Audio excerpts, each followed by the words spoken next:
Welcome to Kenton's videos. Enjoy the video. In this video, I will explain how to set up Duo. Setting up Duo is a straightforward process that significantly enhances your account security. It adds a crucial second layer of verification, protecting your information even if your password is compromised. We'll walk through each step, ensuring you can quickly and easily get Duo up and running on your device.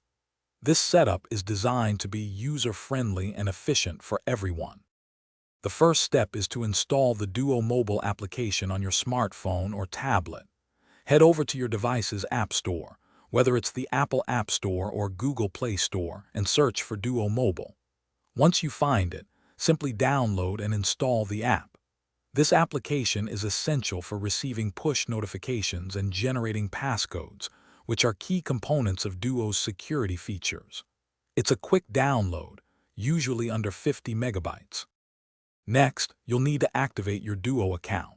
Your organization will provide a specific enrollment link or portal. Once there, follow the clear, step-by-step instructions to begin linking your device.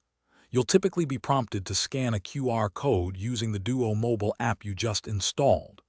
This action securely connects your device to your account, enabling it to receive verification requests. It's a crucial step for seamless two-factor authentication. Once activated, using Duo for login is simple and secure. When you access a protected service, you'll be prompted to verify your identity. You can choose to receive a push notification on your Duo mobile app, which you simply approve with a tap. Alternatively, if you don't have internet access, you can open the app to generate a one-time passcode to enter manually. This second layer of security ensures only you can access your accounts. Thanks for watching. Consider subscribing if we helped you.